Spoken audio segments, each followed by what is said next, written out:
Battlefront 2 has a ton of mods, but they aren't all made equal. Some are legendary, whereas others leave much to be desired. Today I'll be explaining and ranking every bounty hunter introduced in the Battlefront 2 expanded mod pack, which adds 7 such characters to the game, each with unique stats, appearances and abilities. The mod actually adds, according to my count, 83 new heroes, villains and reinforcements, which would take absolutely ages to cover all in one video, hence why I'll be tackling the mod in parts.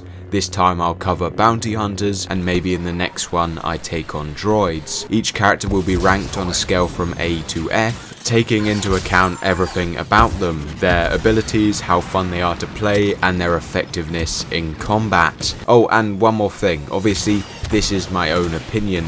I might not know how to use a character's abilities or just misjudge how I'm meant to play them, so I could get things wrong.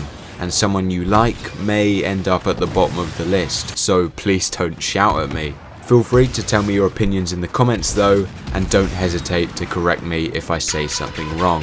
First on our list is Cad Bane. Like a good few of the bounty hunters I'll be talking about, he packs a passive ability in the form of boosters, but unlike other characters who have jetpacks, Cad only has rocket thrusters on his boots, just like how he's portrayed in the Clone Wars. The fuel capacity on these are very low, so you basically just get enough for a big jump. However, his first ability allows you to supercharge them, and my lord, it lasts for a long time. You can basically cross half the map with it, or hover and take your enemies out from the air. In fact, it's one of my favourite abilities in the game. The other two are slightly lackluster though, the first one being a wrist-mounted blaster, which also makes an appearance on TV. It's pretty hard to aim and it's not as exciting as rocket boots, but that being said, it packs enough damage to one-shot a standard trooper, which is pretty cool. So if you've got the skill, it's actually really potent. The next is also a blaster themed ability, allowing Cad to overload his gun and fire off a few rapid shots. It only lasts for a few seconds, and to be honest, I don't really see much of a visual effect. Maybe I'm just a dumbass, but I do think it increases the damage output of the weapon, so I guess it's better than having nothing. All in all, Cad Bane is a very versatile character. He has fun abilities, looks freaking awesome, and is considerably powerful on the battlefield. And if we're ranking him based against his fellow bounty hunters, I think he could just scrape S tier. The next character on my list won't be S tier. I'm talking about Dengar. Like he's portrayed in canon, Dengar prefers raw firepower to anything subtle. In this mod, he's equipped with a heavy blaster rifle with a large rate of fire and shares similar traits to the heavy class. A high rate of fire does come with a trade-off of a lower damage output, so he's best for suppressing fire, and having a heavy weapon does make him a bit slow, and he obviously doesn't have any vertical movement abilities like his counterparts. So due to him being an easier target, the first ability in his roster does fit quite well. It's literally just damage reduction. He gets a buff in toughness, which only lasts about 8 seconds, and it's not that strong. It's basically a nice fort, but I don't think it's that useful. His next ability is another one that's just a bit meh. It's called Rapid Fire and boosts the fire rate of his weapon. It's quite good and lasts for a generous amount of time, but if it wasn't obvious already, I prefer abilities that are a bit out there and, I don't know, wacky to use. Which is exactly what this next one is. Fitting in with his destructive style, Explosive Rush allows Dengar to sprint forward and shoulder barge the first enemy he hits. Not only does this do enough damage to kill a weakened enemy, but Dengar also drops 3 explosive charges, so there's little chance of anyone getting away. It's by far my favourite ability in Dengar's kit, and does sway my opinion a little, not to mention I like his voice lines. Ooh, I'm so scared. If you'd got me on a bad day, I would have put him in C, but for now, B tier.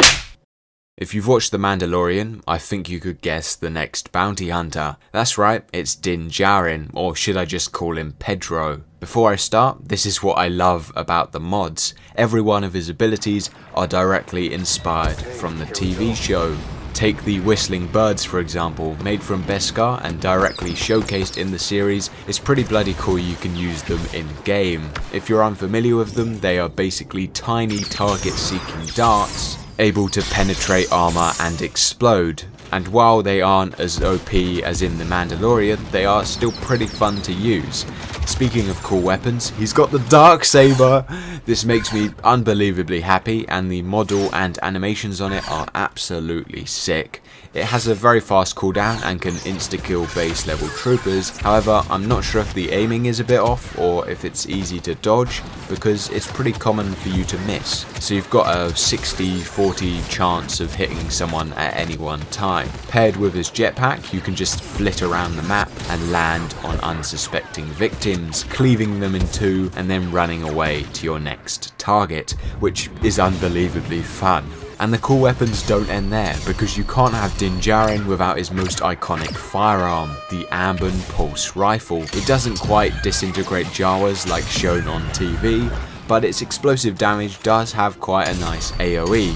Unfortunately, you can only put it out for 5 or 6 seconds max, so you get no time to aim, and have to fire it as fast as possible.